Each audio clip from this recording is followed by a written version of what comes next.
va attaquer. Bonjour, bienvenue pour ce dernier cours de la chaire neurobiologie et immunité de cette année. Et donc ce cours s'inscrit dans un continuum qui a commencé l'année dernière et continue cette année, qui s'intéresse vraiment au dialogue avec le corps, interaction entre les cellules et signaux immunitaires et comment ceux-ci interagissent avec l'activité neuronale.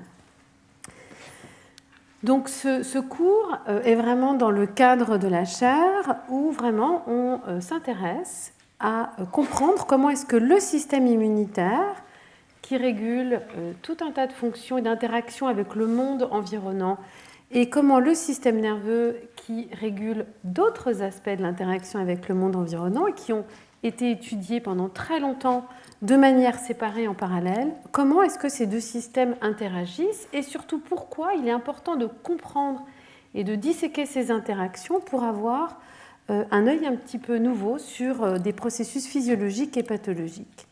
Et l'année dernière, on a vraiment regardé à l'échelle anatomique, moléculaire, cellulaire, les voies qui permettent ce dialogue, des voies qui passent par la circulation sanguine, humorale, des voies nerveuses, mais aussi des interactions locales.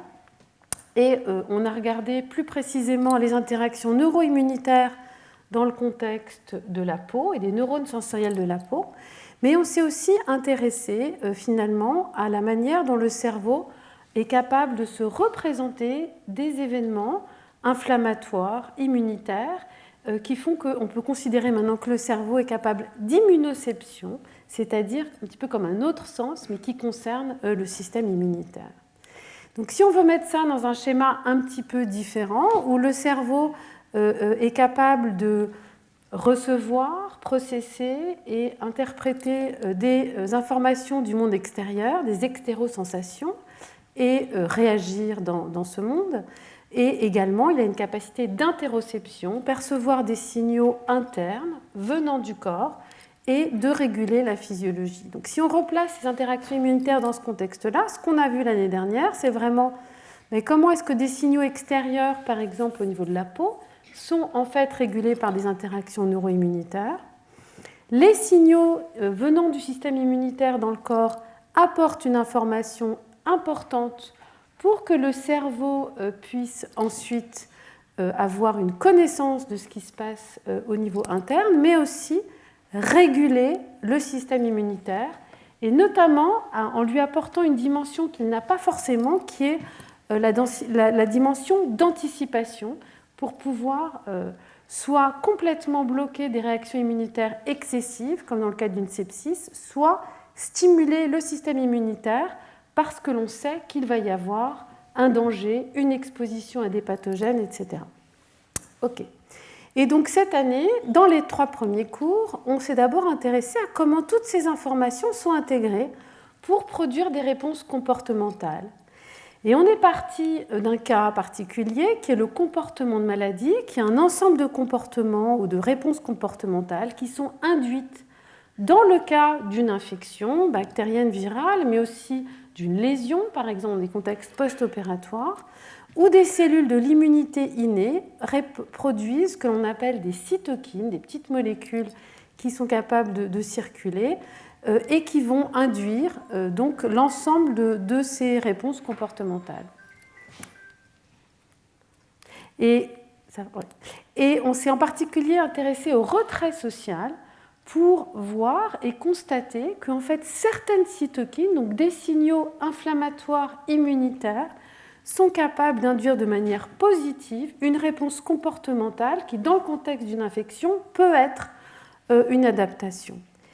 Et puis, on est parti de ce cas particulier pour aller regarder ce que font d'autres cytokines et vraiment illustrer que ces signaux immunitaires peuvent être inclus, incorporés, détectés par le cerveau comme...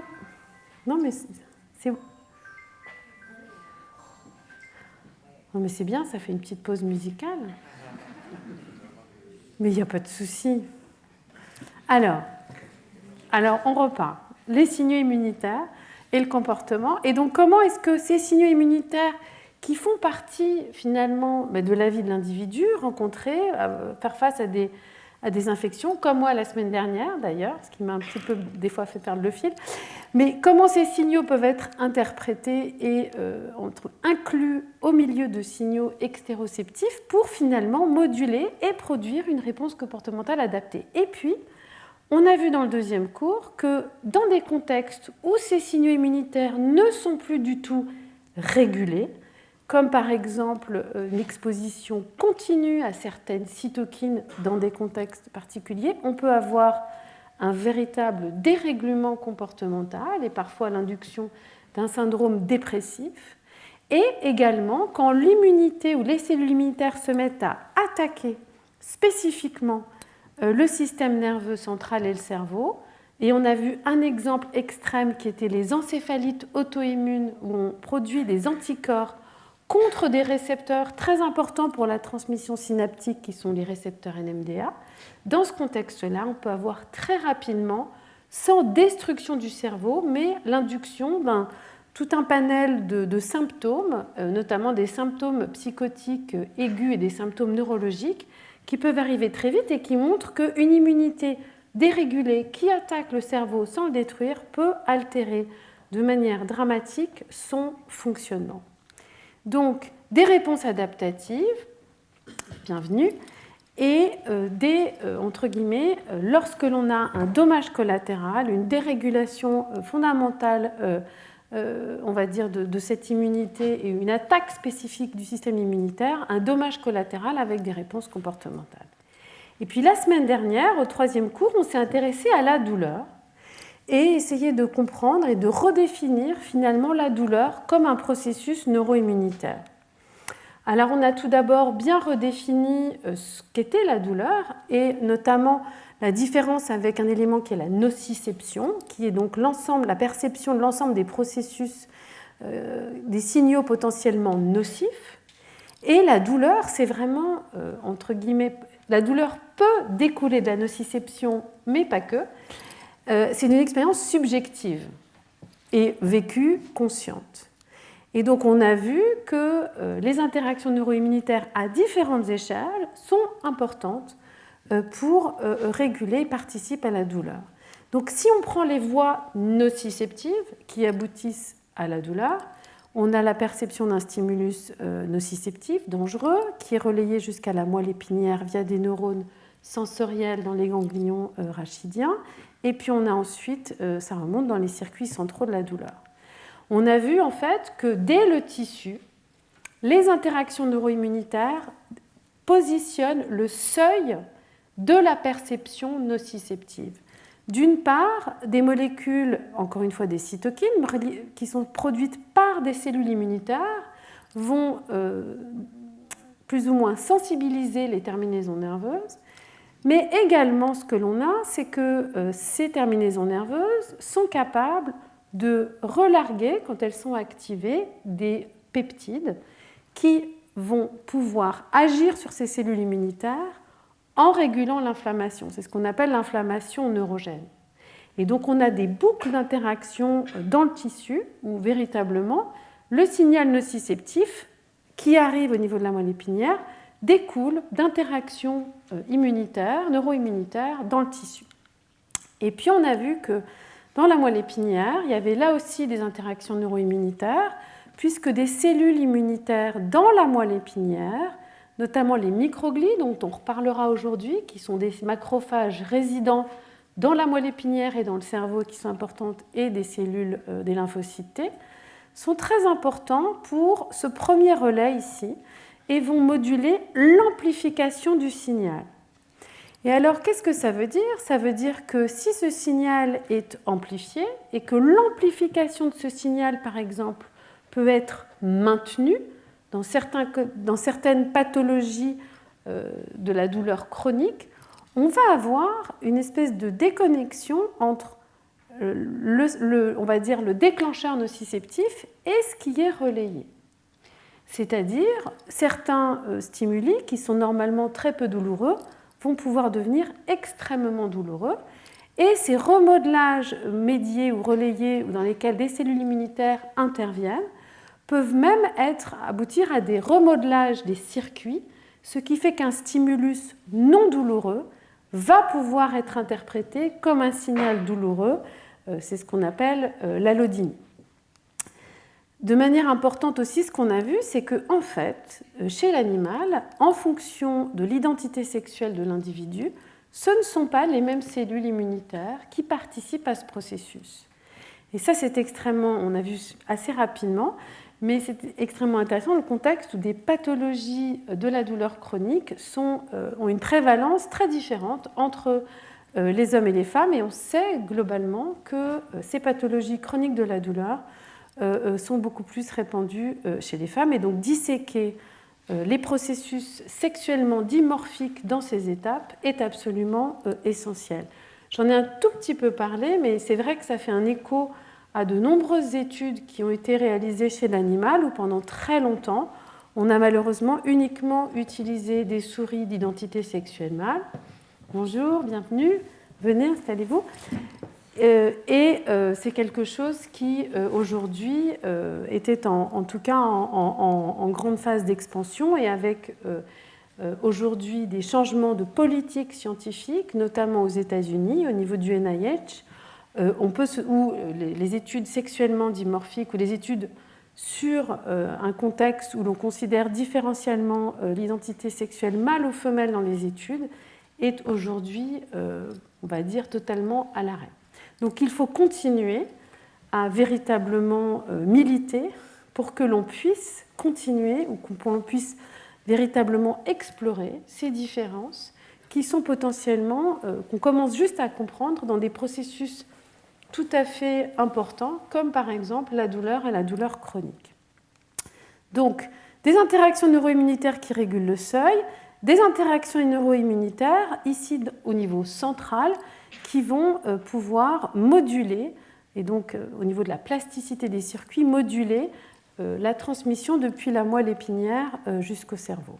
Et ça, c'est ce qu'on appelle un processus de sensibilisation centrale qui dépend de ces cellules, puisque, encore une fois, la manière dont les stimuli vont être perçus, à ce moment-là, n'est plus liée à ce qui se passe dans le tissu, mais véritablement à des remaniements qui ont eu lieu au niveau central.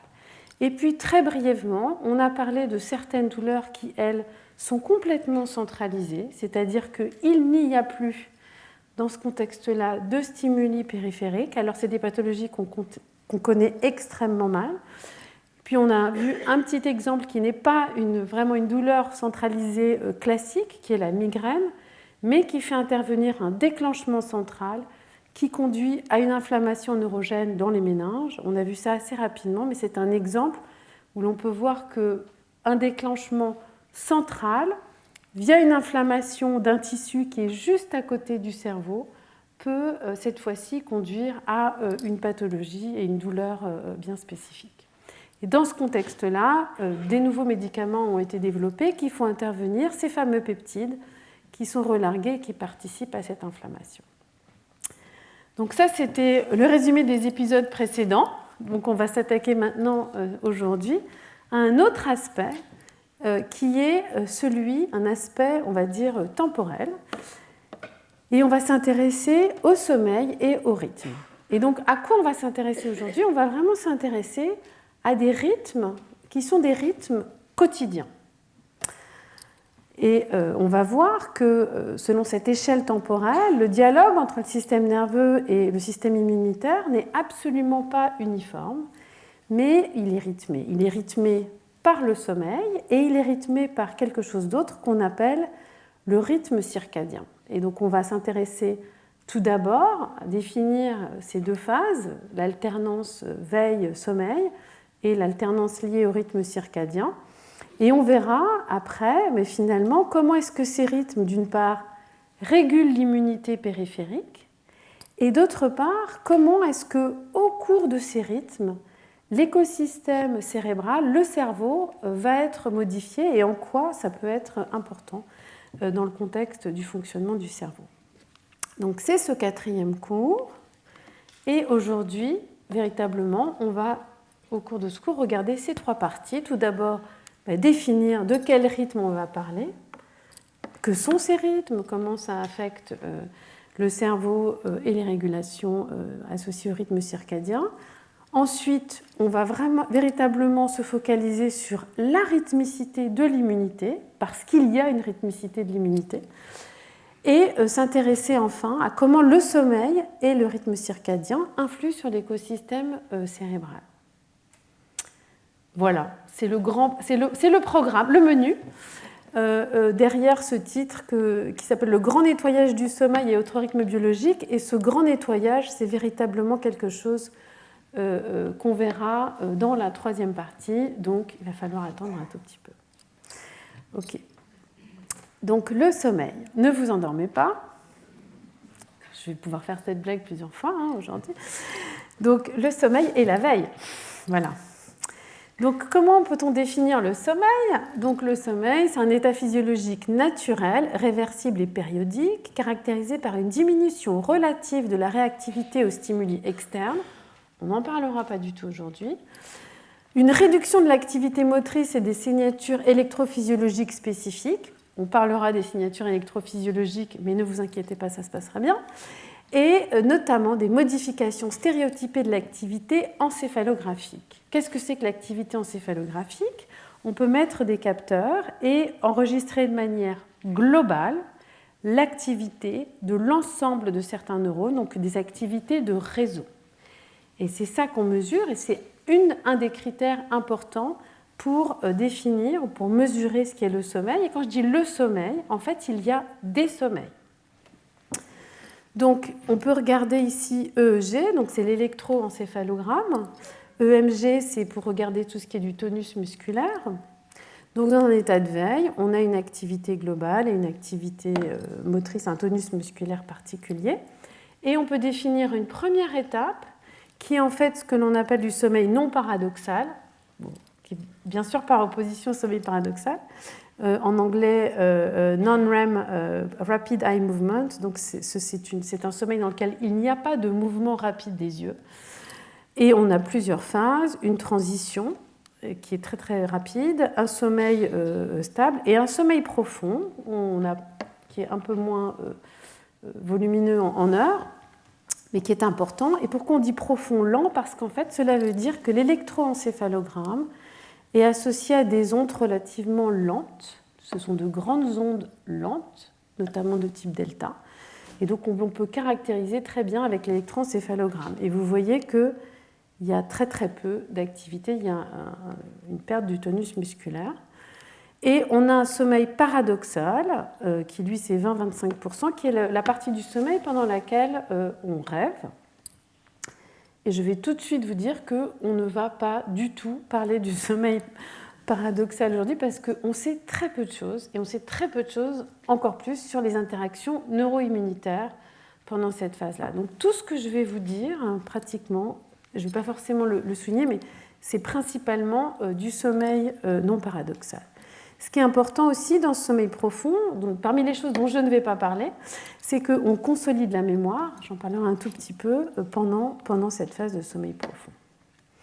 Et donc le sommeil est caractérisé ou les sommeils sont caractérisés par des véritables changements de tonus musculaire, comme on peut le voir ici, des changements d'électroencéphalogramme avec des ondes lentes notamment, mais d'autres aspects qui sont, entre guillemets, qui vont définir ce qui se passe à l'intérieur du cerveau.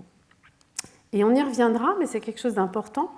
Pendant cette phase de sommeil lent ou profond, on a une chute dramatique de certains neuromodulateurs, notamment de la noradrénaline, dont on reparlera, et aussi de la sérotonine.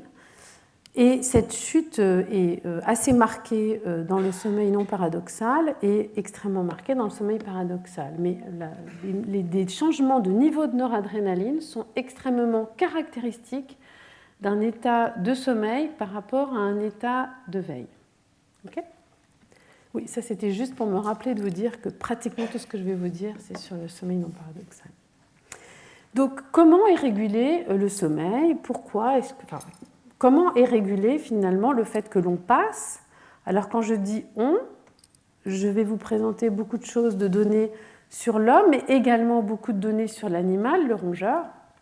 Donc ce on est un petit peu plus large que le on. Comment est-ce que l'individu passe d'un état de sommeil à de veille? En fait, ça fait intervenir une région du cerveau dont on a déjà parlé, qui régule énormément d'aspects de la physiologie corporelle, qui est l'hypothalamus, une petite région ici dans un cerveau de souris, qui est importante pour la prise alimentaire, la régulation thermique, donc le cycle sommeil-éveil et d'autres comportements, mais aussi des réponses au stress. Et on l'a vu, il y a énormément de petits noyaux qui vont réguler des choses différentes. Ce qui est très important quand on parle d'homéostasie ou de fonction homéostatique, c'est qu'il y a plusieurs caractéristiques. Quand par exemple, pour le sommeil, mais c'est vrai aussi par exemple pour la prise alimentaire, quand on a une privation, on a une accumulation de ce besoin. Lorsque l'on va pouvoir enfin dormir ou enfin manger, on va manger plus ou dormir plus. Et donc on a une régulation de ce type d'interaction. Et d'ailleurs, dans le contexte des interactions sociales, on a vu que c'était une des choses que l'on pouvait aussi réguler de cette manière-là homéostatique, les interactions sociales. Au niveau du sommeil, dans cette structure, aussi bien dans différentes régions ici préoptiques que dans la région mammillaire, on va s'intéresser à deux petits noyaux qui portent des doux noms comme le VLPO et le TM ou TMN, le noyau tubéro-mammillaire. Et donc le VLPO, je ne vais même pas essayer de vous dire à quoi ça correspond, parce que ce n'est pas très important. Mais en fait, ce sont deux centres dont l'existence avait déjà été supposée par von Economo dans les années 20, venant de lésions ou d'analyses physiologiques, qui supportaient ou qui suggéraient qu'il devait y avoir un centre qui promeut le sommeil, et un centre qui promeut l'éveil, ou en tout cas, et que ces deux centres devaient s'antagoniser pour pouvoir obtenir une régulation homéostatique du sommeil, en tout cas de l'alternance sommeil-veille. Et avec les techniques modernes dont on dispose aujourd'hui chez l'animal, on peut véritablement tester cette hypothèse en regardant si on utilise de l'optogénétique pour activer ou inhiber certaines populations de neurones. On peut même activer ou inhiber les projections d'un noyau ici du VLPO sur le noyau tubéro-mammillaire. Et on peut vérifier que lorsque l'on active ces projections, on va promouvoir le sommeil. Et à l'inverse, lorsque l'on va les inhiber, on va promouvoir la veille et inhiber le sommeil. Alors, un ensemble très large d'expériences que je vais juste vous résumer ont permis d'aboutir à des modèles. Ce modèle est partiellement faux, mais il est très utile pour que l'on puisse comprendre ce qui se passe dans ce contexte-là. Il y a beaucoup d'autres boucles. Donc en fait, ces neurones vont promouvoir le sommeil, et ils vont promouvoir le sommeil notamment en inhibant ce petit noyau tubéro-mammillaire dont je vous ai parlé, mais ce noyau est également extrêmement connecté à ces autres structures, LC locus ceruleus et le RAFE, qui est un noyau qui produit, donc le locus ceruleus qui produit de la noradrénaline centrale et le RAFE qui produit de la sérotonine. Okay, je vous ai dit que dans le contexte du sommeil, il y avait beaucoup moins de noradrénaline. Et donc en fait, lorsqu'on est dans un état de sommeil où ces neurones sont activés, on a une diminution centrale du taux d'adrénaline puisque les neurones qui produisent cette molécule sont les noyaux de locus ceruleus. Il y a aussi des boucles qui font intervenir ces neurones qui produisent l'orexine ou hypocrétine, qui sont des neurones qui vont être sensibles à la mélatonine, donc qui interviennent dans cette boucle-là. Et également, ce sont ces neurones qui sont atteints dans des contextes de narcolepsie. Et à l'inverse, lorsque l'on est en état d'éveil, on va avoir une activité de ces neurones qui va inhiber ces neurones du VLPO. On a des boucles différentes avec ces neurones d'orexine. Et là, on va avoir une augmentation des taux de noradrénaline centrale. Alors, comme je vous le disais, c'est plus compliqué que ça, parce qu'il y a d'autres neurones, notamment dans le VLPO, notamment des neurones à galanine, qui vont intégrer énormément d'autres influences que simplement l'état, on va dire, pur de veille et d'éveil, le stress, l'anxiété, la nourriture, d'autres aspects, la température, etc. Et même des travaux ici au Collège de France d'Armel-Rancillac ont montré que les astrocytes des cellules non neuronales dans ces noyaux-là sont également importants. Néanmoins, des interactions d'inhibition croisée entre des centres, des tout petits noyaux neuronaux qui vont soit promouvoir le sommeil, soit promouvoir l'éveil, vont définir ces états de transition entre ces deux phases, qui se caractérisent en ce qui concerne le sommeil par des ondes lentes, donc un changement massif d'activité globale des circuits neuronaux pendant cette phase de sommeil, d'une part, et d'autre part, des changements massifs de ces neuromodulateurs ou neurotransmetteurs, et notamment de la noradrénaline qui est véritablement présente pendant la veille et qui diminue drastiquement pendant les phases de sommeil. Donc ça, c'est l'alternance sommeil-veille. Et ce qu'on va voir maintenant, c'est un autre grand rythme qui régule l'activité physiologique quotidienne, qui est donc le rythme circadien. Alors j'ai mis les rythmes circadiens, on va voir pourquoi. On peut parler du rythme circadien, des rythmes circadiens, mais alors qu'est-ce que c'est ? Donc le rythme circadien, c'est une oscillation biologique endogène d'une période d'environ 24 heures, donc là vous voyez la journée, générée par une horloge interne moléculaire, on reviendra là-dessus aussi, qui est persistante en conditions constantes. Donc, on a une horloge intrinsèque qui persiste, mais qui peut être synchronisable par des signaux environnementaux.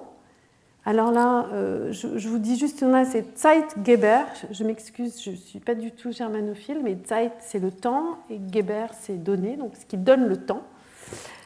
En particulier la lumière. Donc le Zeitgeber principal, c'est la lumière, mais il peut y en avoir d'autres. Pourquoi je vous dis ça et ZT ? Parce que sur plusieurs des schémas, vous verrez à chaque fois ZT0, ZT8, etc. Donc c'est une chronologie circadienne qui est reliée avec l'exposition à la lumière ou à d'autres signaux environnementaux, mais principalement la lumière.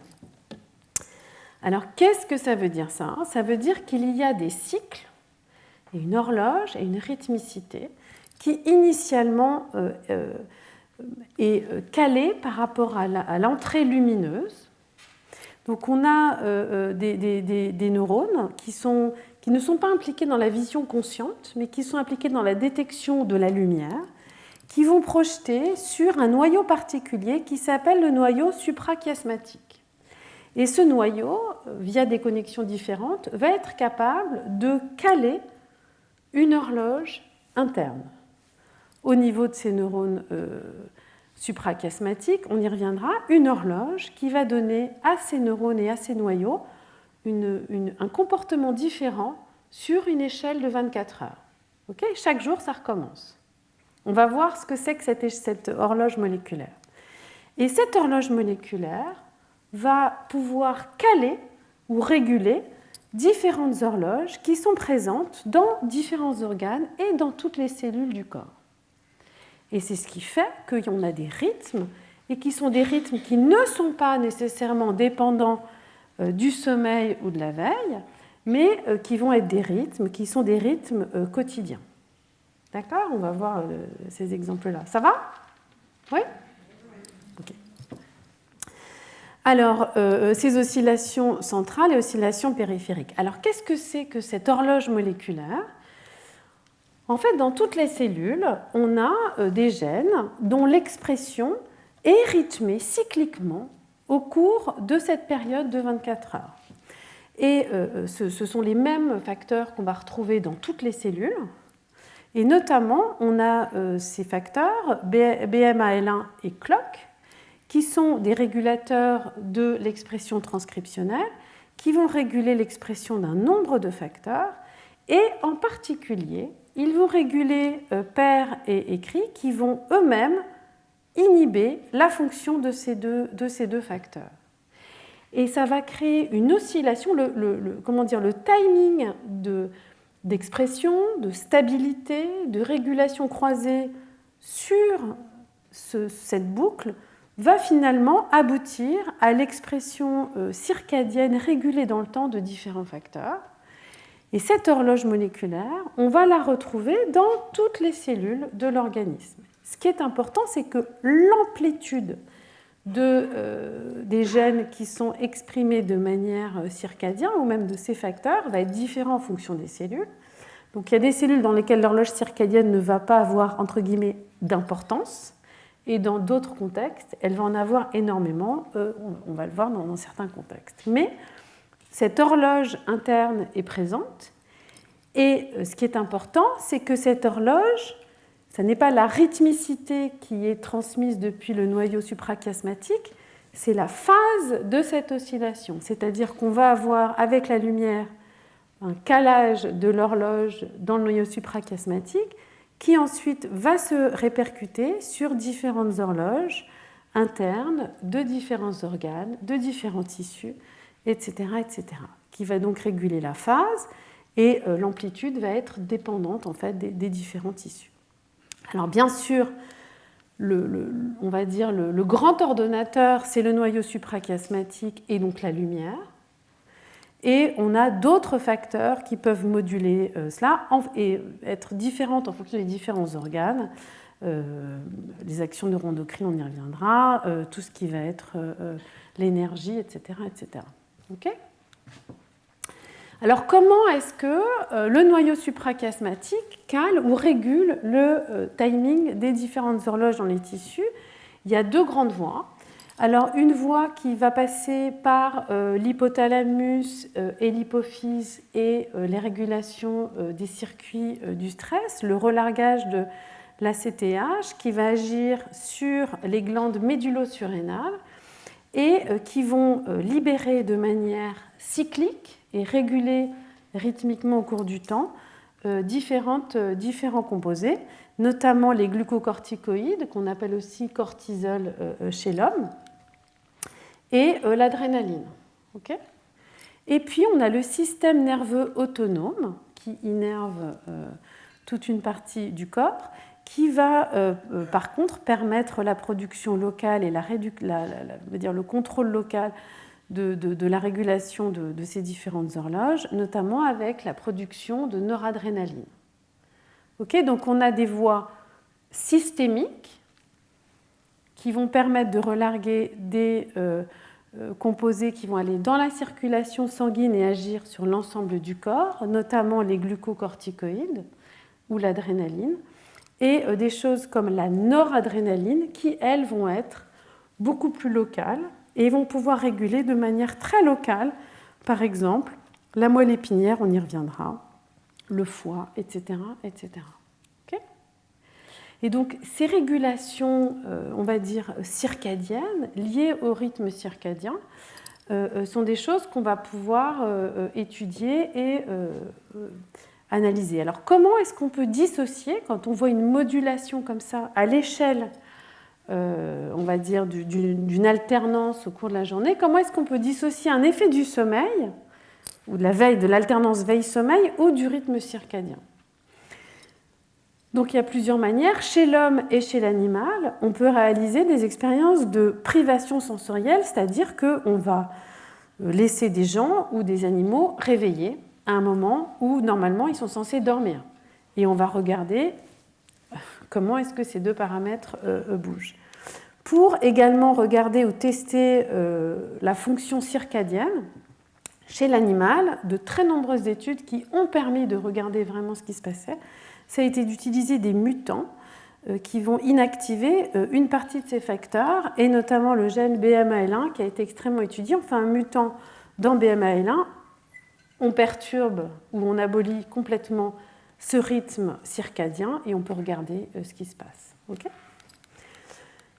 Alors, quand on regarde maintenant des variations, je vous ai dit, on a des oscillations, glucocorticoïdes, adrénaline, noradrénaline. Qu'est-ce qui se passe quand on regarde le sang ? Et là, c'est chez l'homme, on a une production extrêmement rythmée au cours de la journée, présence de ces différents composés dans le sang. Donc le cortisol, le glucocorticoïde, qui est encore une fois extrêmement importante parce que, par exemple, dans les fonctions immunitaires, on a vu qu'elle avait un effet anti-inflammatoire. Quand on prend des corticoïdes anti-inflammatoires, en fait, ça c'est un corticoïde endogène que l'on produit.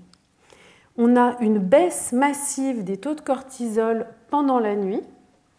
Donc ici, c'est la nuit.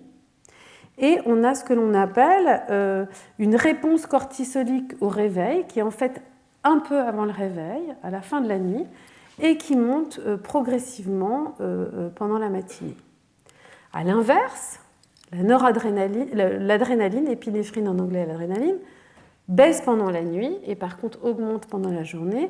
Et la noradrénaline, de la même manière, baisse pendant la nuit et monte pendant la journée. Et ce que vous pouvez voir ici, ces courbes, c'est que là, c'est un rythme normal. Et ça, c'est la courbe que l'on observe quand on oblige les personnes, les individus à qui on a prélevé du sang, à rester réveillés pendant cette phase nocturne. Et vous voyez que cette modulation, alors là, il y a une petite différence, on pourra y revenir, mais cette modulation de cortisol, par exemple, ne change absolument pas, ce qui veut dire que ce rythme de production, de présence de cortisol dans le sang est véritablement lié à un rythme circadien et non pas au fait que ça soit une période nocturne. Alors il y a d'autres rythmes endocriniens qui ne sont pas du tout régulés par ce rythme circadien, mais par le sommeil. L'un d'entre eux, c'est l'hormone de croissance. On consolide la mémoire, mais on grandit aussi pendant le sommeil. Et là, quand on voit les deux courbes sur des individus qu'on a laissés dormir, etc., ou qu'on a maintenus réveillés, on voit que même sur une nuit, on a une modification assez importante de la présence ou du taux d'hormones de croissance dans le sang, et c'est pareil pour la prolactine. Donc on a des régulations endocriniennes dont on voit qu'elles sont rythmées au cours de la journée. Certaines dépendent véritablement d'un rythme circadien, et d'autres vont être régulées par l'alternance sommeil-veille. Alors ces deux rythmes ne sont pas complètement séparables. On dort la nuit. Et ce que vous pouvez voir ici, c'est qu'il y a des régulations croisées. Par exemple, le noyau suprachiasmatique va réguler différents noyaux, toujours dans cette région localisée dans les parties hypothalamiques au sens large du cerveau. Et on va avoir une régulation croisée sur ces fameux neurones du VLPO qui promeuvent le sommeil.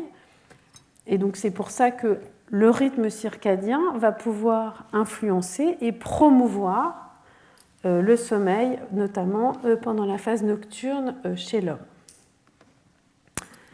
On a aussi une incidence sur ce qu'on appelle le tonus du système nerveux autonome, et notamment le taux de noradrénaline, on va dire, circulante. Et c'est pour ça que quand on regardait le cortisol et la noradrénaline avant, ici, on a quand même un petit effet. Donc si on dort, on a vraiment une baisse beaucoup plus marquée de ce niveau de noradrénaline. Donc on a une composante également par-dessus qui se rajoute sur le rythme circadien, qui est une composante liée au sommeil. Et donc en fait, à l'échelle systémique, on a donc ces rythmes circadiens, encore une fois initialement calés par la lumière, qui sont ensuite répercutés à l'échelle périphérique et qui vont réguler le tonus du système autonome, et notamment le taux d'adrénaline périphérique, les hormones, etc. Et puis cette alternance sommeil-veille qui va réguler d'autres choses. Et à l'échelle des différentes horloges internes des différents organes, tout ça va combiner pour produire ces horloges circadiennes périphériques à l'échelle des tissus. D'accord ? Donc on a véritablement, quand on regarde les rythmes qui se passent à l'échelle d'une journée, on a deux rythmes qui sont, entre guillemets, qui ont des zones d'interaction, mais qui vont réguler des aspects différents et qui vont pouvoir interagir et agir sur la physiologie. Dans ces deux contextes-là, on est d'accord que ces rythmes sont des rythmes qui sont régulés et induits par le cerveau, par le système nerveux central. Et donc la première chose qu'on va regarder, c'est finalement mais comment est-ce que ces rythmes, l'alternance veille-sommeil ou les rythmes circadiens ou les deux, influent sur la fonction immunitaire. Et donc on va passer à cette deuxième partie qui est la rythmicité de l'immunité parce que l'immunité est véritablement rythmique. Donc à chaque fois que je vous ai parlé de cytokines, de douleurs, de production, etc., finalement, on a peu parlé de cette rythmicité et c'est pour ça qu'aujourd'hui dans ce cours, il était important de revenir sur cet aspect.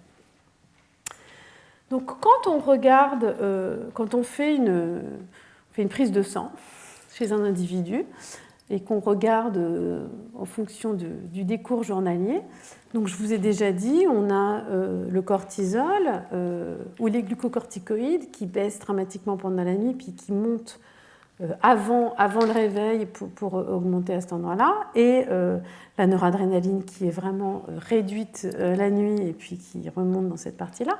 Mais ce que l'on a aussi, c'est une fluctuation importante des cellules immunitaires qu'on va retrouver dans le sang. Et c'est quelque chose qui est assez marqué, notamment les lymphocytes T, importants pour l'immunité adaptative, donc le bras effecteur de l'immunité, vont avoir un pic marqué pendant la nuit dans le sang et une baisse relative importante, notamment pendant la première partie de la journée. Et on va avoir à l'inverse d'autres types de cellules comme les neutrophiles ou certaines d'autres cellules importantes, encore une fois bras effecteurs, qui vont cette fois-ci être vraiment basses pendant la nuit et beaucoup plus importantes dans le sang pendant la journée. Alors là, je vais juste faire un petit aparté. Je parle de nuit, de journée. Jusqu'à présent, j'ai parlé de l'homme. Ce qui est très important, c'est que comme une partie des expériences ou des résultats que je vais vous montrer ont aussi été obtenus chez la souris, et chez le rongeur, la souris est un animal nocturne. Et donc la souris dort le jour. Et ce que l'on peut observer quand on compare l'énumération sanguine avec des cellules immunitaires présentes dans le sang entre l'homme et l'animal, c'est que l'on a en fait exactement la même chose entre l'homme et l'animal, mais non pas une correspondance sur le jour et la nuit, mais une correspondance sur phase active et phase de repos. Et donc en fait, déjà, c'est une première indication que, effectivement, ces modifications immunitaires ont quelque chose à voir avec l'action, l'activité de l'individu. Et donc, en fonction des schémas aussi, vous allez peut-être être un petit peu perdu, mais on va se retrouver avec soit la phase sombre qui est censée être la nuit, qui peut être une phase d'activité ou une phase de repos, en fonction de si les données que je montre ou que je décris ont été obtenues chez l'homme et l'animal. D'où aussi le côté Zeitgeber, où on peut remettre tout ça à plat. Mais on retrouve exactement la même chose.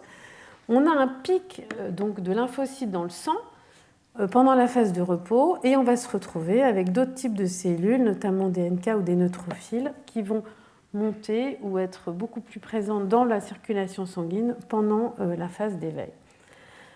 Alors, qu'est-ce que ça veut dire, des modifications de la présence de telle ou telle cellule dans le sang à tel ou tel moment de la journée?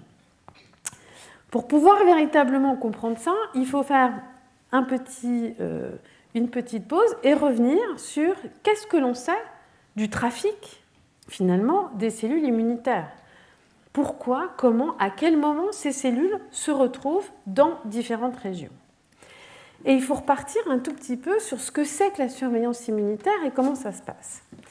Donc, la surveillance immunitaire classique d'un tissu, et on y reviendra parce que le cerveau n'est pas du tout classique, mais on reverra ça dans la troisième partie. On a des cellules immunitaires qui viennent de la circulation sanguine, en même temps que des fluides, des macromolécules. Quand je dis cellules immunitaires, c'est souvent par exemple des lymphocytes T ou des anticorps ou certaines certaines cellules de l'immunité adaptative, mais on a aussi des cellules de l'immunité innée qui sont présentes déjà dans les tissus, dans le cerveau. Ce sont par exemple les microglies.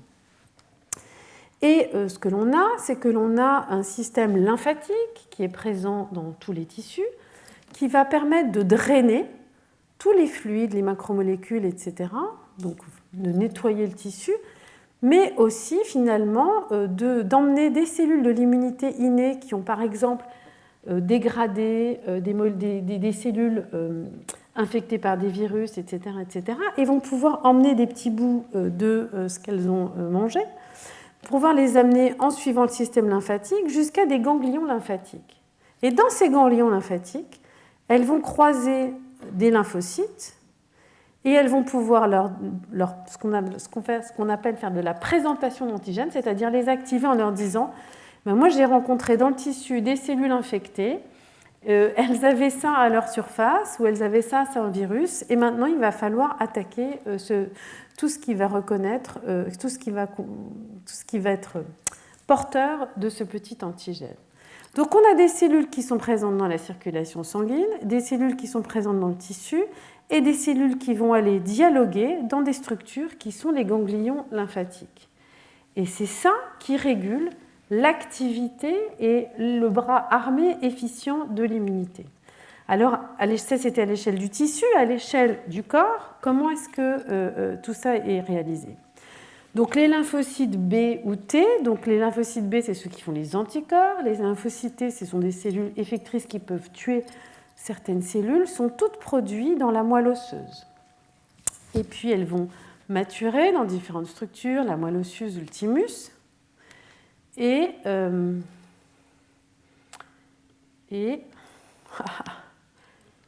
alors attendez, il y a un petit problème parce que normalement il y a quelque chose là. Alors on va s'arrêter. Voilà. Petit intermède musical. Quelqu'un peut faire sonner un téléphone ? Voilà. Et donc là, ce que l'on voit ici, c'est que donc ces cellules qui vont patrouiller le tissu vont également être présentes dans ces ganglions lymphatiques associés au système lymphatique et vont être résidentes dans ces endroits. Et les petites cellules de l'immunité innée qui ont rencontré des antigènes dans le tissu, dans d'autres endroits, en rencontrant des cellules infectées par des virus notamment, vont arriver ici et vont présenter ces antigènes en leur disant « Oh là là, attention !» activation des lymphocytes T, et à ce moment-là, on va avoir une réponse immunitaire. On peut avoir aussi activation directe dans le tissu, mais tous ces lieux de rencontre et tout ce trafic, encore une fois, va réguler l'activation. Donc je vous ai dit, on voit des cellules dans le sang à certains moments, et on voit des cellules qui sont ailleurs à d'autres moments, etc. Donc ça veut dire que la production ou le relargage des cellules depuis la moelle osseuse dans la circulation sanguine, mais peut-être aussi la présence de ces lymphocytes dans les ganglions ou dans le tissu est régulée dans le temps. Et c'est effectivement ce qui a été démontré par un grand nombre d'études qui ont été réalisées, notamment chez le rongeur, et qui ont été, on va dire, initiées par le laboratoire de Paul Freinet, qui a pu montrer que les rythmes circadiens régulent le trafic des cellules immunitaires depuis la moelle osseuse jusque dans le sang, jusque dans les ganglions lymphatiques et dans le tissu.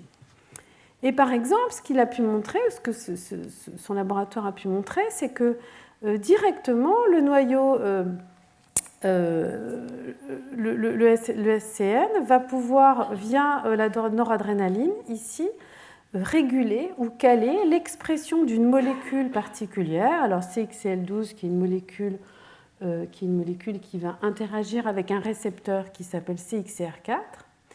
Et donc la régulation la régulation circadienne de l'expression de cette molécule va permettre le relargage de certaines cellules depuis la moelle osseuse de manière différente à différents moments de la journée. OK ? Et ce qui a été montré également aussi, c'est qu'en fait, via ces nerfs autonomes et la production de noradrénaline, on a un réglage de l'horloge circadienne dans les tissus qui va permettre de recruter, les lymphocytes à certains moments de la journée dans les tissus. Donc, je n'ai pas expliqué ça très bien, je reprends.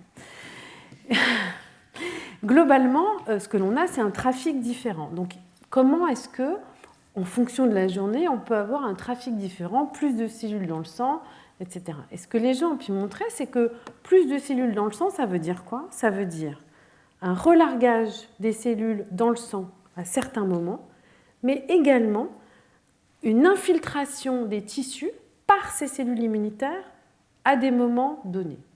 Et cette fluctuation dans le sang est la résultante et des phases de production et des phases d'import dans le tissu. Et tout ça est régulé maintenant, on le sait, par des facteurs moléculaires qu'on a pu disséquer et qui vont réguler le patrouillage des cellules immunitaires. Alors c'est en partie résumé ici, mais je vous ai parlé de CXCL12 et de CXCR4 qui va faire qu'en fonction de la phase d'activité ou de repos, donc on a pu vérifier ça aussi bien chez l'homme que chez la souris, enfin chez la souris que chez l'homme, on a une régulation différente de ce couple ligand-récepteur qui va faire qu'on a plus de lymphocytes dans la circulation sanguine à différents moments de la journée. Et à l'inverse, on va avoir une infiltration dans le tissu à différents moments de la journée. Et donc ce que l'on voit ici, c'est que le recrutement de progéniteurs et de cellules matures dans les tissus a véritablement un comportement cyclique en fonction de la phase de repos et de la phase d'activité. Donc encore une fois, à partir de juste avant la phase d'activité, on a une augmentation et un pic de recrutement des lymphocytes dans le tissu et que cela correspond à la phase de diminution majeure de ces lymphocytes dans le sang. Okay ? Et ce trafficking, entre guillemets, ou ce comportement différent, est régulé par l'expression cyclique de cette molécule CXCL12 qui est présente à différents moments dans les cellules endothéliales, donc des vaisseaux sanguins, l'expression du récepteur sur les cellules immunitaires, et on a aussi d'autres types de molécules comme VCAM et ICAM qui vont être très importantes ici pour permettre l'infiltration des leucocytes et lymphocytes dans les tissus. Alors pourquoi je vous raconte tout ça? Parce que d'abord on connaît les mécanismes moléculaires, mais quelque part ça explique pourquoi c'est essentiel d'avoir ces horloges circadiennes qui vont contrôler ces événements. C'est que là, pour que ça se passe comme ça, mais il faut que les cellules immunitaires expriment le récepteur au bon moment, que les vaisseaux sanguins expriment le ligand au bon moment, que les différents tissus expriment aussi des molécules qui vont permettre l'infiltration au bon moment. Et tout ça est donc coordonné au niveau central par ces horloges circadiennes qui vont permettre que tous ces différents tissus expriment les molécules qui vont permettre la localisation particulière des cellules immunitaires aux différents endroits. Alors on voit que l'infiltration des cellules immunitaires matures véritablement commence pendant la fin de la période de repos et pique au début de la période d'activité, c'est-à-dire au début de la journée. Et de manière globale, et je ne vais pas vous détailler ça, mais c'est vrai pour les lymphocytes, en fait, la phase d'activité s'accompagne d'une initiation, d'un boost de l'immunité avec une localisation des cellules adaptatives dans les tissus. Et je vous ai parlé des neutrophiles et des monocytes, etc.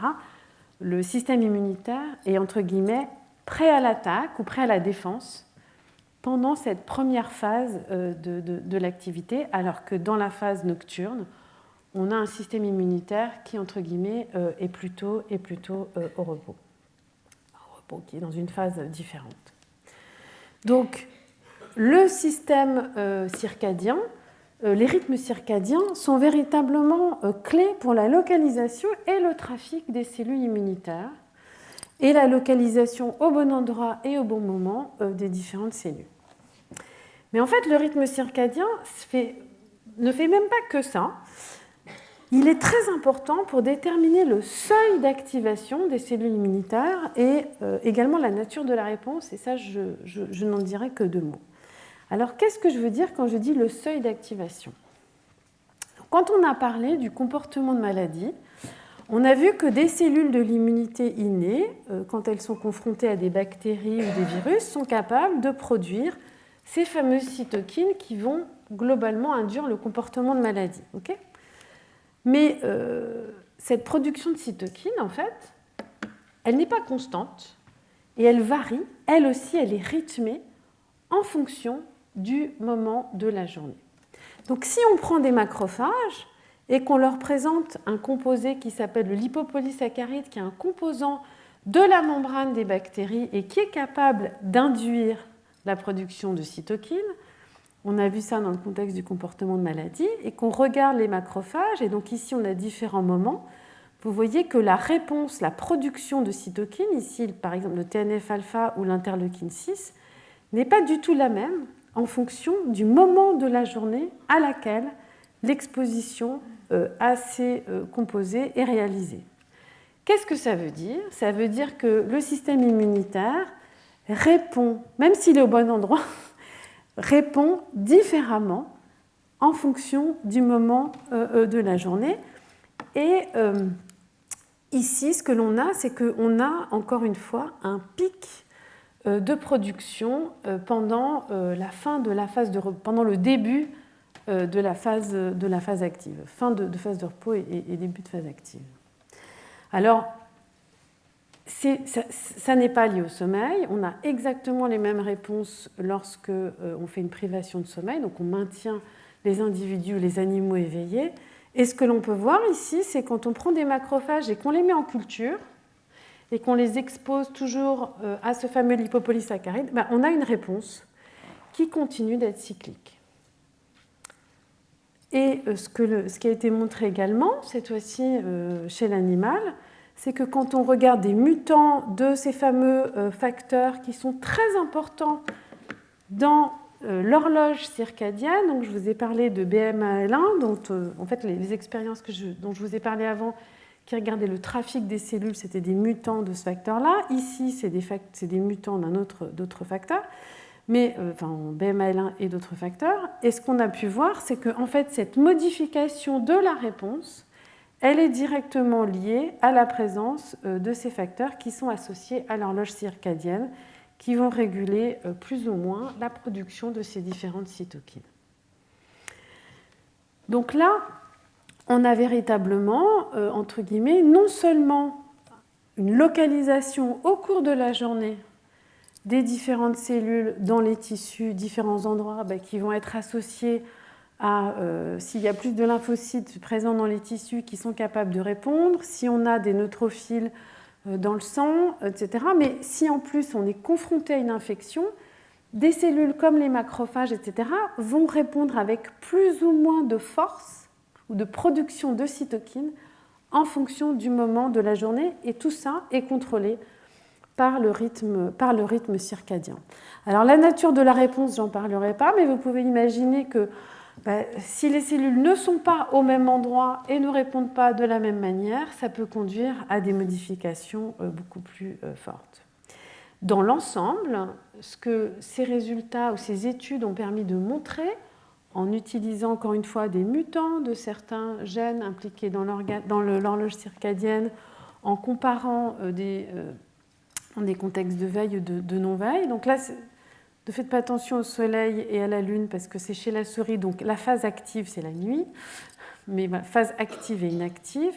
Ce qui a été véritablement extrêmement bien établi maintenant, c'est que le système immunitaire, entre guillemets, se prépare à, alors on peut dire l'attaque ou la défense, ça dépend comment on le voit, mais à la défense de certains, une lutte de pathogènes pendant la fin de la phase inactive et très très forte pendant toute la première phase d'activité. Et puis on a un changement véritablement et du trafic et de la réponse des cellules immunitaires pendant la fin de la phase active et pendant toute une partie de la nuit ou de la phase inactive. Par exemple, tous ces changements ont été associés aussi à des modifications de réponse. Donc on peut avoir une différente réponse de mortalité ou pas à l'exposition à ce fameux LPS ou à certaines infections réelles. en fonction du moment de la journée. Et on a, par exemple, ici, une mortalité réduite par rapport à la même infection qui peut être réalisée à ce moment-là. Okay ? Donc l'immunité et la capacité du système immunitaire à répondre à une infection et à réguler les fonctions immunitaires est directement modulée tout au long de la journée. Et ces modulations font intervenir, encore une fois, différents facteurs: le trafic des cellules immunitaires, leur capacité, leur seuil de réponse et même la nature de la réponse. Alors ça a été très bien démontré pour le rythme circadien. Et maintenant, une question qu'on peut se poser, c'est est-ce que le sommeil a quand même ou pas une importance? Et en fait, il en a une en particulier sur certains aspects. Et donc on peut regarder ça, là encore une fois, en faisant des expériences où on regarde l'alternance jour-nuit, je vous appelle le dire, donc jour-nuit, l'alternance entre la journée et la nuit et l'alternance et ce qui se passe lorsque l'on maintient les individus ou les animaux éveillés. Donc je vous ai dit, notamment l'hormone de croissance et la prolactine sont très très dépendantes du sommeil, alors que ce n'est pas trop le cas, c'est pas du tout le cas pour le cortisol et beaucoup moins le cas pour la noradrénaline. Et on a d'autres changements en fait qui sont vraiment liés au sommeil. Et donc on va avoir une modification de certaines cellules de l'immunité inflammatoire, où on a, au lieu d'avoir une augmentation pendant la nuit et une diminution pendant la journée, une espèce d'absence de régulation qui va contribuer en fait à une légère augmentation de l'inflammation pendant la journée. Et donc en absence de sommeil ou en déprivation sensorielle, on va avoir une légère augmentation d'un tonus inflammatoire qui est lié à ces conditions-là. Il y a un autre aspect, indépendamment d'une inflammation, qui se retrouve aussi dans des contextes de privation de sommeil chronique. Un autre aspect qui est régulé par l'hormone de croissance et par la prolactine, qui est que ces hormones ont été montrées comme favorisant ce qu'on appelle le homing des lymphocytes T, c'est-à-dire la localisation et la stimulation de la présentation des antigènes par les cellules présentatrices d'antigènes au niveau des lymphocytes qui se passe notamment dans les ganglions lymphatiques et qui va être essentiel pour déclencher, pour mémoriser en fait la réponse immunitaire, soit en termes de production d'anticorps, soit en termes de mémoire immunitaire par rapport à des lymphocytes T. Et donc en fait le sommeil a véritablement une influence sur la mémoire immunitaire, et il y a des études qui montrent que si l'on dort après une vaccination, juste après, enfin si on dort la nuit après une vaccination ou pas, on peut avoir une modulation de la réponse vaccinale associée. Alors bien sûr, encore une fois, alors le sommeil et les rythmes circadiens interagissent, puisqu'on a des effets qui vont être purement liés à des modulations circadiennes comme celle du cortisol et le trafic de certains lymphocytes T, qui vont se retrouver à certains endroits, et la présentation ou le boost de la mémoire immunitaire, lui, va être modulé par vont être améliorés ou augmentés par la présence de sommeil. Donc on se retrouve avec un système où majoritairement le système immunitaire, l'immunité via différents aspects est régulé par le rythme circadien, mais on a quand même un effet modulateur du sommeil, notamment sur le tonus inflammatoire qu'on peut avoir pendant les différentes phases de la journée et sur la capacité de mémoire adaptative. Donc je disais, le sommeil est très important pour consolider la mémoire au niveau du cerveau. C'est des expériences c'est des résultats qu'on a depuis extrêmement longtemps, mais on pense aussi que c'est vrai finalement dans le contexte immunitaire, où on aurait une phase active où le système immunitaire est primé pour défendre les tissus contre des infections ou des attaques, et une phase nocturne de réparation, de recirculation, potentiellement de consolidation de la mémoire. Alors, est-ce que ces modulations de l'immunité, on peut les retrouver dans certaines pathologies? Donc, je disais, on a par exemple de la mortalité différente en fonction d'une infection si elle est à un moment donné de la journée. On sait qu'on a aussi des modifications en fonction de la journée du risque d'infarctus du myocarde et aussi on va dire, de comment on se remet d'un infarctus du myocarde et qu'en partie ça fait intervenir la rythmicité du système immunitaire. Mais par exemple, on a parlé des pathologies chroniques de la douleur et dans le cas de la polyarthrite rhumatoïde dont on a parlé la semaine dernière, qui est une maladie auto-immune où on a des douleurs très fortes, notamment au niveau des joints, des articulations, puisque on a une attaque auto-immune et une inflammation. Quelque chose qui est très clair, c'est que les douleurs ne sont absolument pas les mêmes en fonction du moment de la journée. Et d'une manière générale, des pathologies inflammatoires chroniques peuvent conduire à des douleurs beaucoup plus importantes le matin. Et donc, ce que l'on a, c'est qu'ici, on a une espèce de rigidité au niveau des articulations qu'on va retrouver maximum au niveau du matin, les niveaux de douleur également qui vont diminuer très fortement pendant la journée et également l'incapacité à bouger donc chez des patients atteints de polyarthrite rhumatoïde. Alors, à quoi est-ce que c'est lié? En fait, je vous ai dit que donc, pendant la nuit, on a vraiment une chute du cortisol. Et le cortisol, c'est un anti-inflammatoire. Et normalement, en fait, cette montée du cortisol avant le réveil, avant la phase de réveil, contrebalance une accumulation de signaux inflammatoires qui se produisent pendant la nuit. Donc on a une accumulation de signaux inflammatoires pendant la nuit, puis le cortisol arrive et tout se passe bien, va diminuer, et ça aussi en lien avec le trafic des cellules. Et dans le contexte de ces pathologies inflammatoires, qu'est-ce qu'on a? Ces cellules de l'immunité innée produisent plus de cytokines inflammatoires. Okay, et donc on a des pics beaucoup plus élevés, ici c'est chez les patients, dans ces premières phases, juste avant le réveil, mais aussi pendant la matinée, on a des pics de production de TNF et d'IL-6.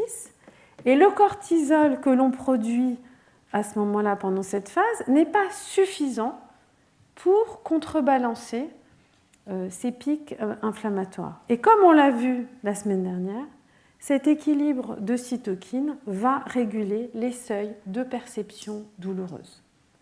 Et donc là, on voit tout de suite une interaction entre la rythmicité de l'immunité à différents moments, l'effet physiologiquement sur les cellules immunitaires, sur les tissus, et un effet direct sur les... Et donc maintenant, ce que l'on conseille, ou la manière dont c'est géré, c'est qu'on retarde notamment les prises de certains médicaments pour essayer de couvrir en fait cette première phase matinale, et pour l'instant, il y a des effets bénéfiques. Alors un autre effet aussi qui a été bien rapporté, c'est qu'on a des modulations de l'efficacité vaccinale en fonction du moment où on le fait dans la journée. Et alors sur le BCG, qui ne marche pas très très bien, mais le virus contre la grippe ou le SARS-CoV-2, on a des réponses qui sont véritablement augmentées et potentialisées quand la vaccination est réalisée le matin. Donc, une rythmicité de l'immunité qui est importante pour les pathologies, qui est importante pour la réponse face à des infections, qui est importante aussi pour la vaccination. Et bien sûr, cette rythmicité qui est liée au rythme circadien et à un moindre effet au sommeil, c'est quelque chose qu'on a tous les jours, mais comme dans tout système biologique, on a des boucles de régulation, c'est-à-dire que ces rythmes peuvent être perturbés. Et on en a parlé en long, en large, mais on va en reparler, on va juste en dire deux mots. Ces rythmes peuvent être perturbés ou modulés, notamment dans le contexte d'infection. On a des boucles croisées entre sommeil, rythme circadien, etc., où lorsque l'on a une infection, on se met à produire des cytokines comme l'interleukine 1 bêta et TNF-alpha qui vont en fait être somnogènes et qui vont faire dormir l'individu. Donc on a des boucles croisées entre régulation rythmique, sommeil, mais en même temps, dans un contexte d'infection, on peut avoir une modulation du sommeil. Et puis, des perturbations plus profondes du sommeil et des rythmes du sommeil peuvent affecter l'immunité périphérique. De quelle manière? En perturbant ou en modulant le stress, qui va directement affecter les niveaux de cortisol. Et donc, c'est aussi une autre manière dont le stress peut moduler l'immunité, on l'a vu, mais les niveaux de cortisol et d'autres modifications qui vont passer par le système nerveux autonome. Mais dans l'ensemble, on a une rythmicité réelle de l'immunité qui passe par ces cycles circadiens qui viennent de la lumière, qui sont transmises non seulement aux cellules immunitaires, mais aussi à tout un ensemble de cellules dans le corps qui vont de manière coordonnée réguler le trafic, le seuil d'activation et la nature de la réponse du système immunitaire qui va être différente à différents moments de la journée et de manière principale régulée par les rythmes circadiens. Alors maintenant, on va s'intéresser, on va changer, on va quitter l'influence de ces rythmes sur l'immunité périphérique pour revenir sur comment le sommeil, et là on va principalement parler du sommeil, comment est-ce que le sommeil influe sur l'écosystème cérébral et sur les interactions neuro-immunitaires spécifiquement. Alors là, il faut repartir sur le cerveau et pourquoi le cerveau est un organe un petit peu particulier par rapport justement à cet écosystème neuro-immunitaire. Alors je vous ai dit, normalement c'est ce qui se passe. Mais dans le cerveau, ça ne se passe pas du tout comme ça. Ça ne se passe pas comme ça, et on en a parlé, le cerveau est un système qui est privilégié sur le plan immunitaire parce qu'il y a la barrière hémato-encéphalée qui fait que les cellules immunitaires circulantes ne rentrent pas dans le cerveau. Okay, donc ça, c'est la première chose. Les lymphocytes, normalement, ne rentrent pas dans le cerveau. On a très peu de cellules immunitaires dans le cerveau. On a ces macrophages résidents, dont j'ai déjà parlé, qui s'appellent les microglies, j'en dirai 2 mots, qui sont très importantes. Okay, et on n'a pas non plus de système lymphatique. Le système lymphatique permet de drainer tous les déchets cellulaires en dehors des tissus, d'une part, ça c'est important, et permet aussi d'apporter ou d'amener les cellules immunitaires jusqu'à ces fameux ganglions lymphatiques où là, l'immunité peut être activée. Donc ça pose un vrai problème. Pourquoi? Parce que le cerveau est quand même un organe qui est actif, l'activité électrique des neurones génère énormément de déchets, et donc on n'a pas de système d'égout, et on n'a pas de système de surveillance et d'activation du système immunitaire. Alors juste pour dire 2 mots des microglies, parce que je vais en parler. Donc il y a très peu de cellules immunitaires dans le cerveau, mais il y a ces fameuses microglies qui sont des macrophages résidents.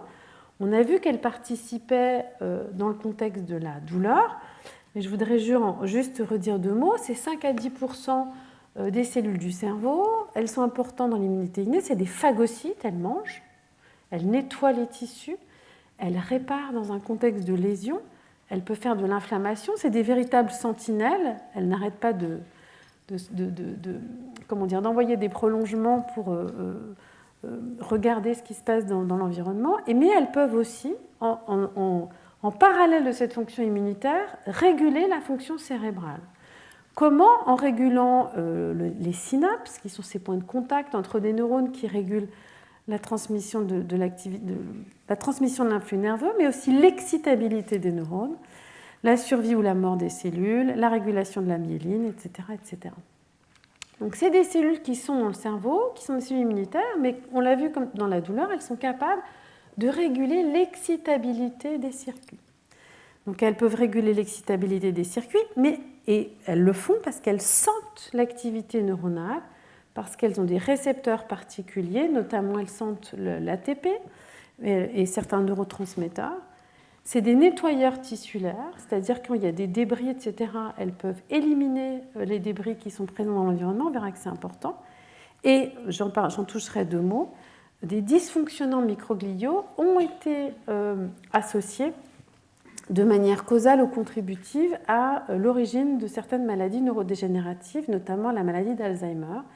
Des mutations, des variants génétiques qui affectent le fonctionnement microbiaux sont des facteurs de risque pour la maladie d'Alzheimer. Donc des cellules immunitaires qui font plein de choses dans le cerveau. Revenons maintenant au fait que le cerveau n'a pas d'égout et n'a pas de système lymphatique et qu'il n'y a pas de cellules immunitaires. Comment est-ce qu'il fait ? Et en fait, ce qui a été montré alors là, assez récemment, on va dire ces 10 dernières années, c'est qu'on a un système qui s'appelle le système glymphatique. Pourquoi glymphatique ? Parce que ce n'est pas un système lymphatique, mais il a la fonction d'un système lymphatique et il est orchestré par des cellules gliales, notamment des astrocytes. Les cellules gliales, c'est des cellules non neuronales. Et on va voir comment ça se passe. Donc, qu'est-ce qui se passe ? On a en fait des fluides qui rentrent dans le parenchyme cérébral et qui rentrent le long des vaisseaux sanguins. Des vaisseaux sanguins, on a un flux qui va traverser le tissu et les cellules ici présentes, qui sont les astrocytes, régulent ce passage, notamment avec cette molécule ici, aquaporine 4. Donc on a un flux qui va traverser le tissu et emporter tous les débris métaboliques, des molécules qui peuvent s'accumuler et être toxiques et nettoyer, entre guillemets, le tissu. Ils vont repartir le long de ces zones périvasculaires, cette fois-ci autour des artères. Et ce que l'on va avoir, c'est que ce flux va repartir dans le liquide céphalorachidien, tout autour du cerveau, et puis va ensuite permettre de rejoindre les méninges ou un autre endroit, notamment dans la région olfactive, qui va cette fois-ci rejoindre le système lymphatique méningé. Donc on a un système de drainage, entre guillemets, bidouillé, ou en tout cas orchestré par des cellules qui ne sont pas des cellules, vraiment des circuits lymphatiques, et qui permet d'arriver à amener ou à nettoyer tous ces composés potentiellement toxiques ou ces déchets métaboliques pour les amener vers ces égouts qui sont le système lymphatique méningé. Et puis dans les méninges, il y a autre chose. Il y a énormément de cellules immunitaires qui sont là et qui vont permettre également de surveiller au travers de tout ce qui sort, entre guillemets, de ce système de drainage pour voir s'il ne faut pas intervenir au niveau du cerveau. Et on a aussi, via le système lymphatique méningé, des cellules qui peuvent aller et être amenées dans ces ganglions cervico-lymphatiques où on pourra avoir une activation du système immunitaire, donc locale et dans les ganglions cervico-lymphatiques. Et donc en fait, on a un système de nettoyage, mais qui aussi finalement permet une exportation de la surveillance aux frontières, où tout va être drainé aux frontières, et c'est à ce niveau-là qu'on va pouvoir aller regarder, que le système immunitaire peut surveiller, monitorer ce qui se passe à l'intérieur du cerveau. Et les seules cellules qui restent à l'intérieur, elles sont ces petites microglies.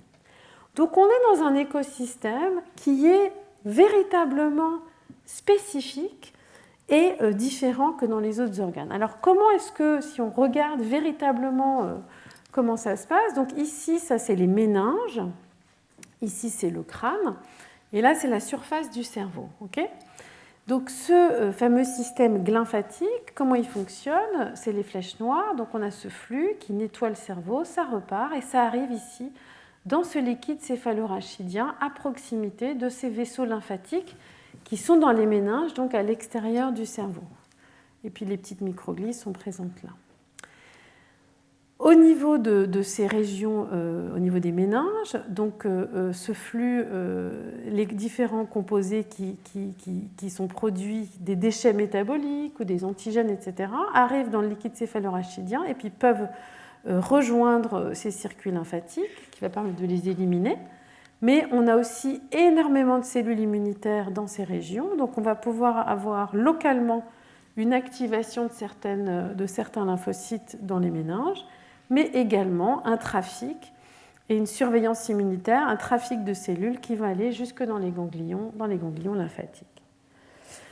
Donc cet écosystème particulier, comment est-ce qu'il est modulé ou affecté par le sommeil? Donc je vous ai dit, le sommeil, c'est des changements massifs d'activité des neurones, avec ces ondes lentes, et une baisse forte de la noradrénaline associée, qui est associée à l'état d'éveil. Donc ce qui a été bien montré, c'est que la dynamique des cellules microgliales est complètement différente en fonction de si l'individu ou l'animal est dans un état de veille ou de sommeil. Donc si on regarde les différentes phases du sommeil, on va avoir non seulement des cellules qui vont être plus ou moins ramifiées, mais des cellules qui vont être plus ou moins dynamiques. Et on peut regarder ça dans l'animal qui se comporte de manière libre et qui peut se promener. Et ce qui a maintenant été extrêmement bien montré, c'est en fait que la noradrénaline qui est produite ou présente pendant les phases d'éveil inhibe l'activité des microglies, qui sont donc les cellules immunitaires présentes dans le cerveau.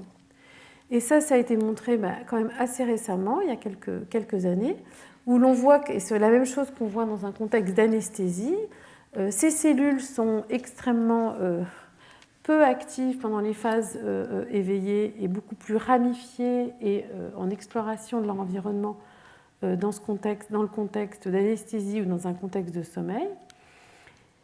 On peut retrouver ça de différentes manières, la morphologie, l'exploration, etc. Et ce qui a été bien montré, c'est qu'en fait, c'est directement dépendant de la noradrénaline qui est associée aux phases d'éveil et qui chute pendant le sommeil. On peut voir ça en mettant des composés pharmacologiques qui modulent la transmission de la noradrénaline, mais aussi in vivo, en modulant l'activité de ces noyaux du locus coeruleus, le relargage de noradrénaline, et on voit qu'on a effectivement une modulation ou une absence de modulation en fonction du fait qu'on inhibe ou pas l'activité de la noradrénaline. OK ? Donc, dans le contexte du sommeil, les cellules immunitaires, dans le contexte d'éveil, les cellules immunitaires sont complètement limitées dans leur action. Et le sommeil constitue une levée d'inhibition, une phase de levée d'inhibition pour ces cellules microgliales. Alors, je vous ai dit que les cellules microgliales sont capables de modifier les synapses, de remodeler la plasticité, etc. Et donc, il y a énormément de travaux à l'heure actuelle parce que les gens se demandent si cette modification microgliale ne pourrait pas participer ou être à l'origine du fait qu'on puisse consolider ou éliminer certaines synapses pendant le sommeil. Donc, il y a des arguments pour suggérer que ça pourrait être possible, mais à l'heure actuelle, on n'a pas de démonstration que c'est effectivement le cas. Néanmoins, on voit que pendant le sommeil, on a une activité accrue et démultipliée de la surveillance microgliale et de l'activité microgliale. Alors, est-ce que, de la même manière, je vous dis, les microglies sont capables de réguler l'excitabilité des circuits, est-ce que les microglies peuvent agir sur le sommeil? Oui, il y a plusieurs arguments qui laissent à penser que oui. D'une part, les microglies produisent des cytokines qui peuvent réguler, comme je vous l'ai dit, les phases de sommeil, notamment le TNF-alpha. Ça, c'est des travaux d'Alain Bessis, pas très loin à Libens. Mais il y a aussi des travaux, cette fois-ci vraiment récents, 2024, qui montrent que l'activité microgliale peut aussi réguler les différentes phases de sommeil en régulant la manière dont les neurones ou dont la signalisation de la noradrénaline agit. Donc on a des boucles croisées entre la noradrénaline qui est modifiée et pendant les phases de sommeil et éteinte pendant les phases de sommeil, l'activité microgliale et la capacité des microglies à agir sur ces boucles directement aussi. Donc ces cellules immunitaires qui sont présentes dans le cerveau, qui sont importantes pour le remodelage des synapses, mais aussi la réparation des tissus, qui participent, encore une fois, dans des phases extrêmement importantes, par exemple sont directement modulés, régulés par le sommeil. Mais un aspect fondamental dans lequel le sommeil intervient, et c'est le titre du cours, donc il est temps qu'on y arrive, hein, c'est le drainage métabolique.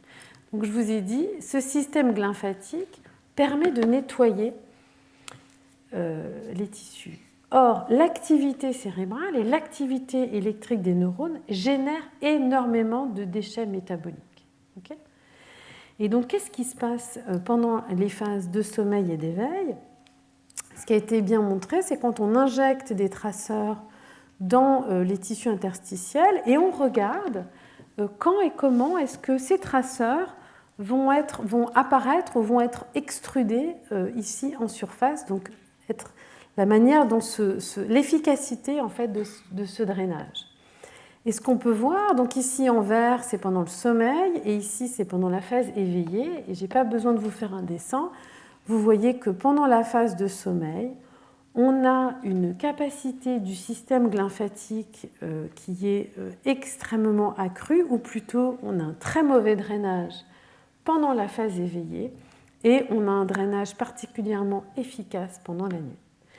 Et donc en fait, on se retrouve là encore avec un schéma, avec un cycle jour-nuit, mais cette fois-ci qui est vraiment le sommeil, où pendant le sommeil, on va avoir une modification, une désinhibition des microglies et la mise en place d'un drainage efficace de tous les déchets métaboliques qui s'accumulent pendant la journée et qui sont liés à l'activité des neurones eux-mêmes. Donc la phase de sommeil n'est pas uniquement une phase où on va consolider, éliminer certaines synapses, c'est une phase où le cerveau s'auto-nettoie, élimine ses déchets et, on le verra,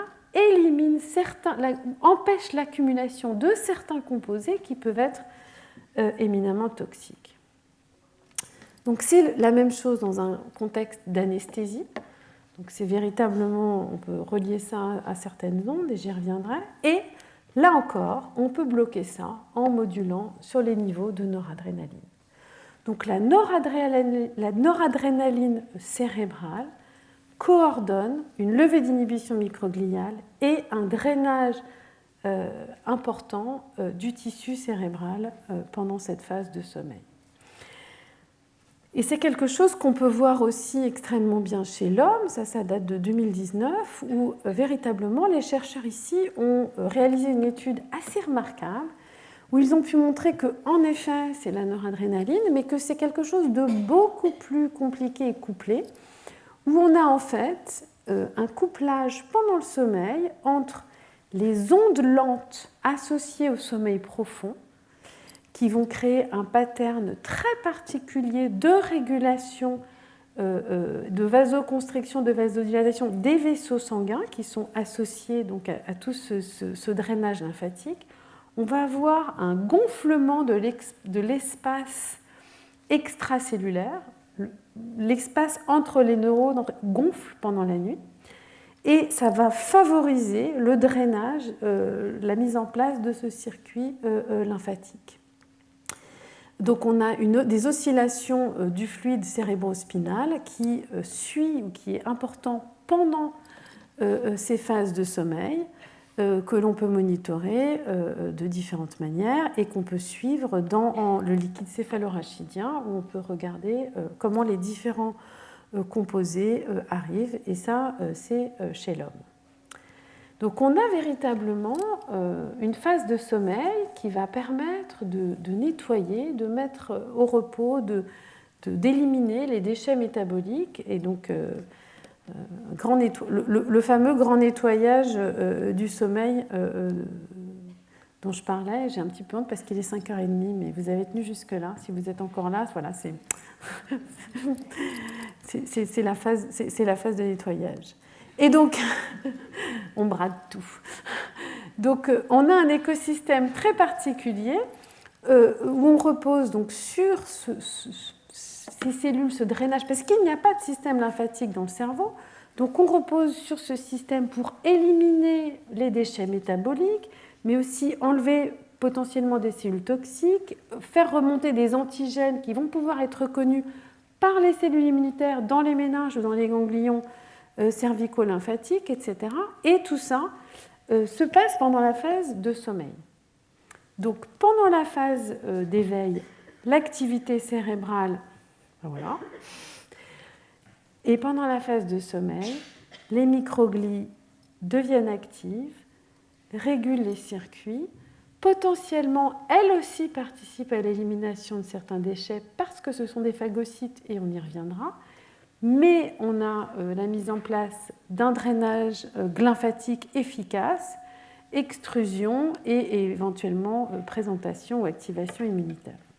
Alors tout ça, c'est le sommeil. Est-ce qu'il y a un effet du système circadien ou du cycle circadien ?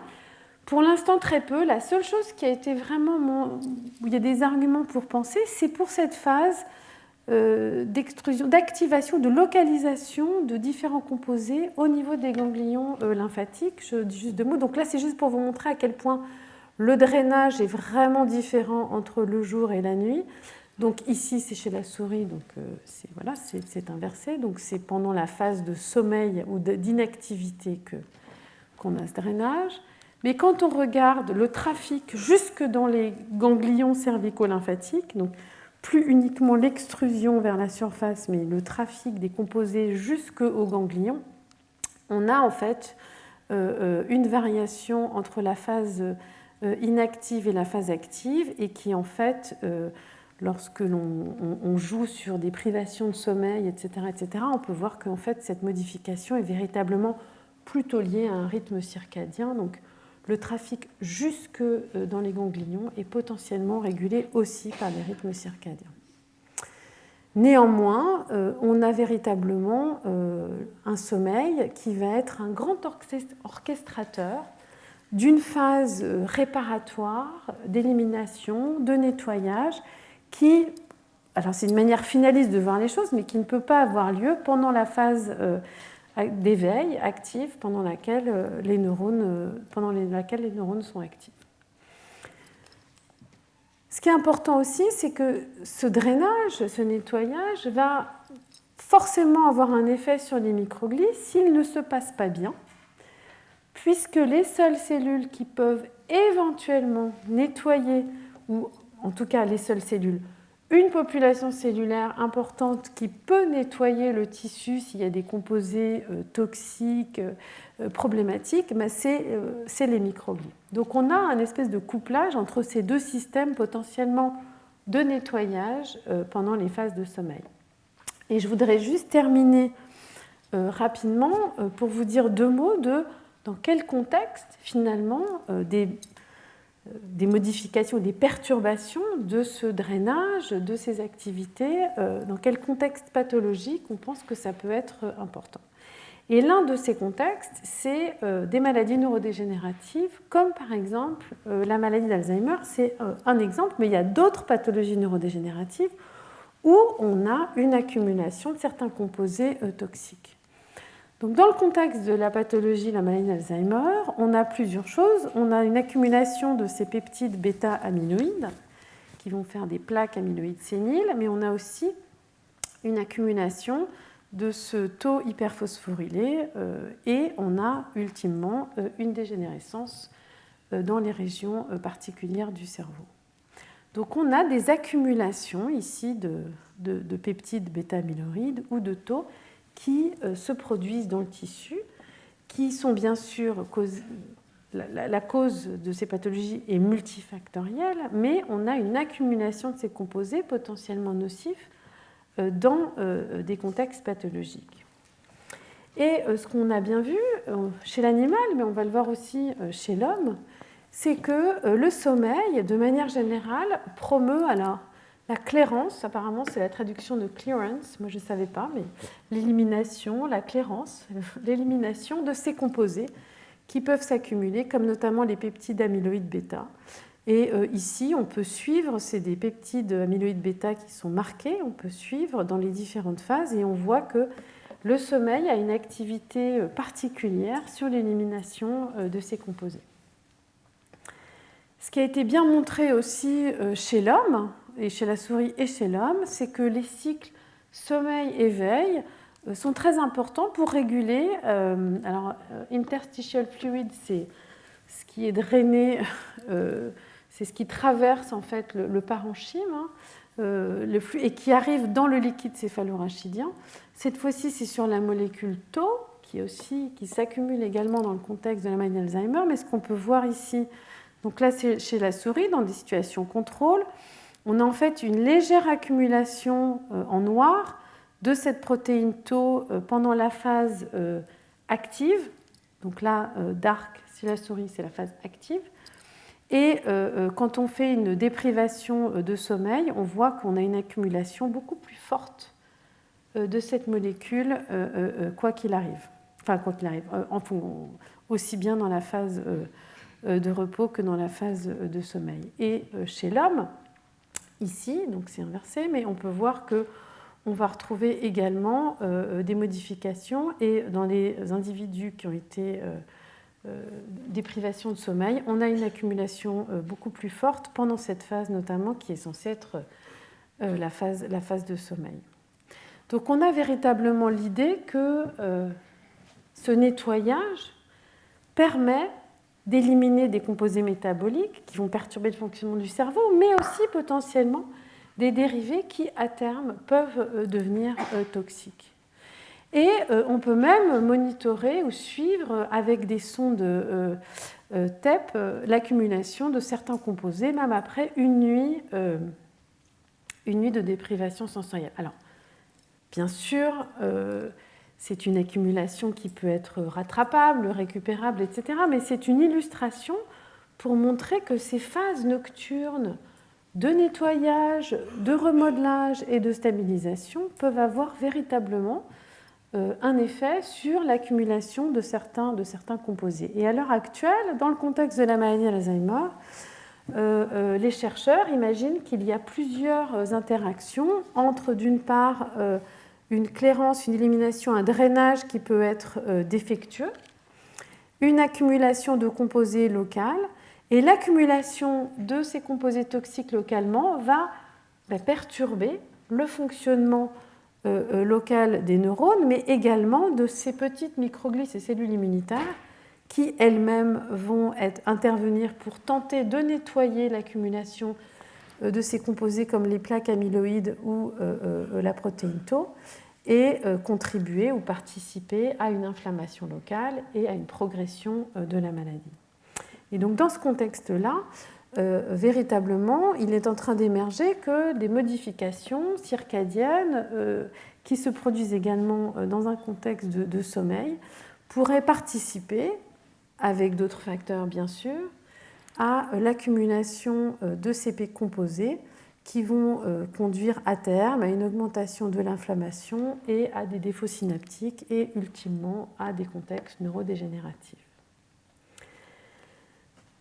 Donc, la particularité de l'organisation neuro-immunitaire du cerveau nous montre que dans ce contexte-là, on a de la phase de sommeil qui va être particulièrement importante pour réguler des aspects tout à fait essentiels pour, on va dire, la physiologie de ce tissu, qui vont être véritablement régulés quand certaines cellules sont actives, comme ces fameuses microglies qui sont des cellules immunitaires qui peuvent intervenir qui peuvent modifier les circuits, mais également ce nettoyage métabolique de déchets, de composés, moduler la capacité du tissu à accumuler ou non certains produits toxiques. Il y a un dialogue entre les deux, puisque s'il y a accumulation de ces produits toxiques, on va avoir à ce moment-là un effet sur ces cellules immunitaires locales, et en partie, éventuellement aussi, une modification de la surveillance immunitaire associée à ces potentielles modifications de surveillance méningée pour un trafic différent dans les ganglions lymphatiques. Donc ça montre véritablement que le sommeil, en régulant de manière complètement différente l'activité globale des circuits, avec des ondes lentes, avec une modification du tonus de la noradrénaline centrale qui va être essentielle, orchestre une phase clé du remodelage, ou en tout cas de la récupération pour cet organe, qui a lieu complètement, on va dire, de manière parallèle à la régulation circadienne que le cerveau va avoir sur les différentes composées de l'immunité périphérique. Donc on a vu au cours de ce cours, j'espère, différents aspects, mais qui montrent que finalement, lorsque l'on parle d'interaction neuro-immunitaire et qu'on s'intéresse à différentes phases, l'interaction périphérique, comment les signes immunitaires, l'anticipation de manière aiguë face à un danger, comment est-ce que tout cela peut moduler le comportement, mais qu'on a aussi une perception ou une représentation de ces différentes, on va dire, d'événements d'activation immunitaire ou d'inflammation. Il est extrêmement important de considérer ces interactions neuro-immunitaires de manière systémique pour comprendre des processus, par exemple, comme la douleur, depuis la périphérie jusqu'à l'interprétation dans la moelle épinière et aux représentations centrales, comme on l'a vu la semaine dernière, mais qu'il est également extrêmement important, finalement, de considérer ces interactions dans un contexte temporel. Alors, aujourd'hui, on a parlé des rythmes journaliers, mais bien sûr, il y a aussi des rythmes tout au long de la vie. Les interactions neuro-immunitaires ne sont pas les mêmes à différentes phases de la vie. On a des modulations, notamment dans un contexte du vieillissement. J'ai parlé du sommeil, du drainage, c'est des choses qui sont modifiées dans un contexte de vieillissement. Et de considérer ces interactions sur un plan temporel, aujourd'hui, en précisant les différents rythmes, l'alternance veille-sommeil, rythme circadien, nous a permis de véritablement explorer le fait que l'immunité n'est pas constante. Elle est rythmée tout au long de la journée par des rythmes circadiens et que ça a des conséquences. Ce rythme est imposé ou contrôlé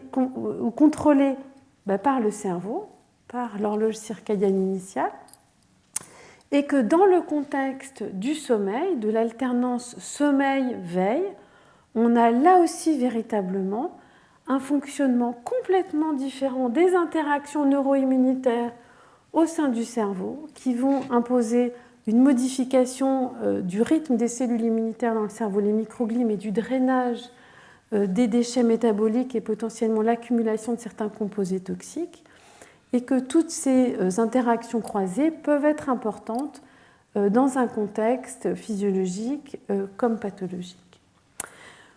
Voilà, on arrive à la fin de ce cours. Je vous remercie de votre attention. J'espère que ce petit tour d'horizon vous a intéressé. Je voudrais juste rappeler qu'on a un colloque le 10 avril qui est plus destiné à des spécialistes, où les interventions seront en anglais, mais qui sera aussi sur ces interactions cerveau-corps, de la physiologie à la pathologie. Voilà. Je vous remercie d'avoir été là et je vous souhaite une bonne soirée, une bonne continuation.